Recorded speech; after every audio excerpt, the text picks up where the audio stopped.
This is Abe Friedtanzer from Awards Radar, and I'm so thrilled to be speaking with Will Sharpe about The White Lotus. How are you, Will? I'm good, thanks. How are you doing? Good, good. I've had a chance to watch the season finale here, and it's been very interesting watching Ethan's arc. I'm Okay. I'm curious, how was the character described to you when you first found out about the role?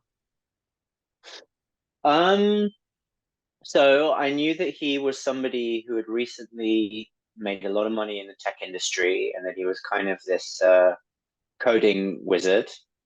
And that he and his wife Harper were coming on this vacation with Daphne and Cameron, a very different couple from them, and that Cameron was college roommates with Ethan. And that out of that matrix, various adventures would ensue. And what do you think was appealing to you? Was anything similar about Ethan to who you are?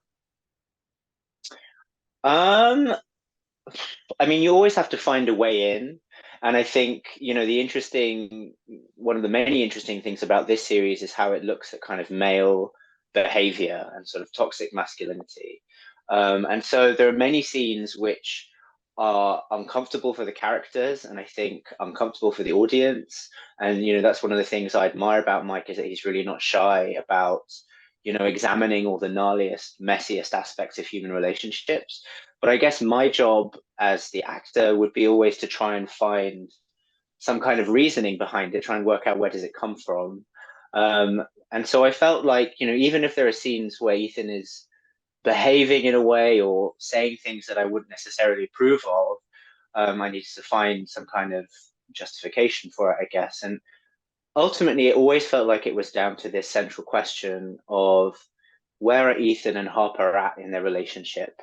And we knew that we wanted it to feel like this was a couple who kind of loved each other to give the relationship some stakes, but equally, there's clearly something that has gone awry. And independently and together, they're starting to sort of realize that over the course of the vacation. And so I felt like often it was to do with his own sort of almost paralyzing fear about that and kind of him trying to struggling, I suppose, to confront the possibility that they might be falling out of love or that maybe they're not attracted to each other anymore and trying to work out, first of all, how to come to terms with that problem and second of all, how to fix it.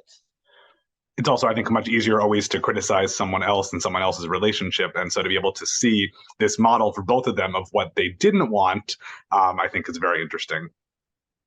Yeah, and I guess Harper, I think is, my impression of them and the way, Aubrey and Mike and I talked right at the beginning of the process was that probably Harper and Ethan are both very busy in their work, and so they've kind of arrived on this vacation, in a sort of hurry in a way. And I don't think Ethan has fully thought through his relationship with Cameron. Never felt like they were soulmates. They're just people who kind of shared a room together and have stayed in touch. Um, and so Harper's the first one, I guess, to question their own relationship. And as you say, her way of dealing with that is almost to kind of overcompensate and be like, well, they're weird. At least we're not like them. We're very honest with each other about everything. We're good together. But very quickly, I think we start to sense how actually they're not honest with each other or even with themselves about the biggest things. And their communication is actually, I think, for much of the series, very bad. Sometimes in a funny way and sometimes in a really excruciating or painful way. Yeah, I remember being happy that at one point Harper said, stop gaslighting me because it's so explicit. And usually we just get, especially on the White Lotus, we just get things that are implied and we don't actually have, direct conversation about what's actually happening. And it was funny that almost immediately after that comment, it sort of flipped. And it's like Ethan's in his head and he's the one who's not sure if he's imagining things or not. Yeah. Yeah. So, I mean, having started in a place where they say to each other, they're very honest with each other, it very quickly turns out that they aren't. And yeah, I agree. I think Harper, there are sort of very few scenes where they talk directly with each other, and that's one of them. And another scene maybe is in the scene where, Harper is saying, that Ethan doesn't want her anymore, and Ethan is sort of trying to say, "Well, I love you," because I guess it's like a thing that he feels is true to say in that moment, and she finds that depressing, or at least says that she does. And so a lot of the time they're sort of talking around the subject. And I felt like in that was an interesting example of where Ethan is a character who I think unfortunate things do happen to him, and things are said and done to him that are not his fault, but equally he does also make mistakes and put things in his own way. And I think over the course of the series, part of what is sort of simmering away and what is sort of building to that kind of eruption of energy in the finale is anger at himself. And so in that scene where I think it's that scene where Harper says, "Stop gaslighting me," Mia and Lucia have confronted him because they haven't been paid. And Ethan didn't realize this. He thinks that's out of order. He's like, okay, well, I need to try and help sort that out then. He doesn't realize Harper's seen it. That's not really his fault. But when Harper has seen it and confronts him about it, he should just explain what the situation is. And again, my job would be to sort of try and work out, well, I guess they're not in a good place. This could escalate very quickly. He doesn't want to make a scene, at breakfast. But yeah. Honesty is always a good policy. And even though he claims to be fully honest, that's absolutely not what he's doing. But I don't think anybody on this show is doing that. So, sure. Yeah. But of all the surprises at the finale, I think to me the most shocking thing is they have a happy ending. Because if you start this show and you see how they're doing, I would not have expected that things were going to work out and they were going to leave this vacation the happiest of anybody. Yeah, I mean, they definitely, I think, they managed to connect, and there is a catharsis, I think, about the way Ethan and Harper finish. And I know Mike wanted it to feel like they were happy in that moment at the airport, but I do sort of feel like there are mysteries that kind of hang over the ending of that quartet. And I don't know if it necessarily ever felt like a sort of happily ever after thing. But like I say, like we definitely wanted to, Aubrey and I would talk a little bit about their history and kind of their hinterland and try to build a sense of where they came from. And together with Mike, we decided that they must have been together for at least 7 or 8 years, if not more. And so we wanted to carry a sense of like that there is love between them, and that's what they're fighting for, and that's what they're struggling to kind of recapture. And yeah, like there is a reconnection at the end, I think. But I think what I like about the way Mike has sort of balanced that ending is that there is still, like there are still questions to be asked about how Daphne and Cameron will be and how Ethan and Harper might be, after the vacation finishes. I also love that scene where Ethan talks to Daphne and there's that look on her face for a minute and then it just washes over and all of a sudden she's back to the way, because she has her way that she copes with it. What was it like filming that really intense scene? I loved filming that scene. Megan and I were often in scenes together, but there are very few moments where we, would interact directly in that way. And I thought she delivered that speech so beautifully. And it's interesting how, before that, there's a big scene where Ethan is rightly or wrongly sort of confronting Harper to try and get to the truth. And maybe she tells him the truth, maybe she doesn't. That's another question that is left open-ended. And then he goes down to the beach and he, has this big fight with Cameron. But none of that seems to have given him what he needed. He still seems out of sorts. And he still hasn't really worked out exactly what is going on with him or between him and Harper. And he definitely doesn't have a sense of how to fix it.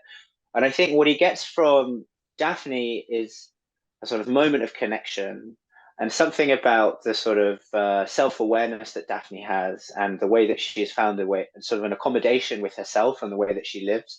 Something about that affects Ethan. And I also think just the fact that they are sort of vulnerable with each other in that moment. And it's funny because I think, the show is absolutely a satire of the privileged, and their extreme wealth adds a layer of absurdity to all their problems.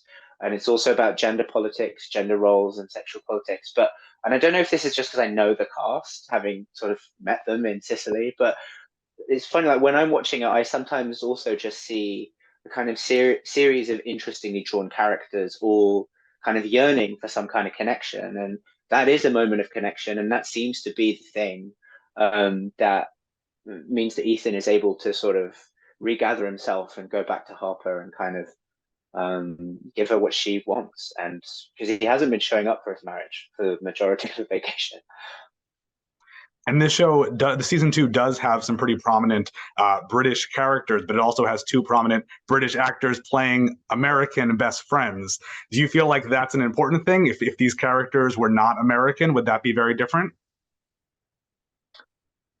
Yeah, I think it, I mean, I think it made sense that they're American given their history, and maybe there is, which is true of all cultures, but an especially pronounced sort of underlying competitiveness in, sort of any kind of interaction.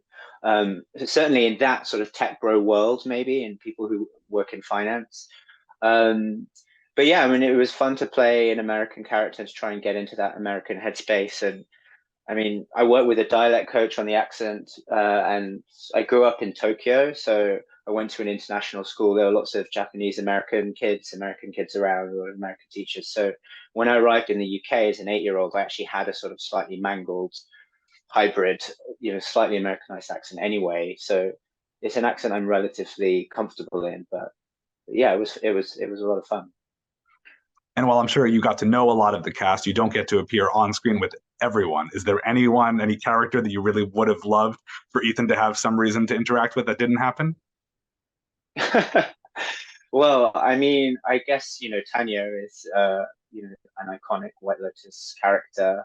Sometimes we would talk about this too, and sort of theorize about what would happen if these characters intersected. I wonder what that would be like.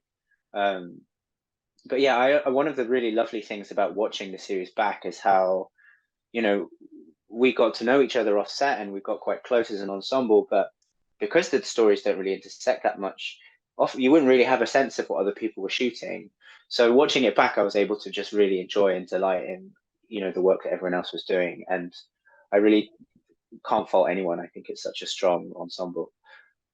That's great. And do you have anything coming up that you want to share? No, I've been writing, reading scripts. I've written a film script. It's a love story set against sort of part of American history that I think is slightly underexplored and that I've been very keen to write about for a while. I'm also working on a TV series. I've written a pilot episode for that, and we'll be pitching those soon.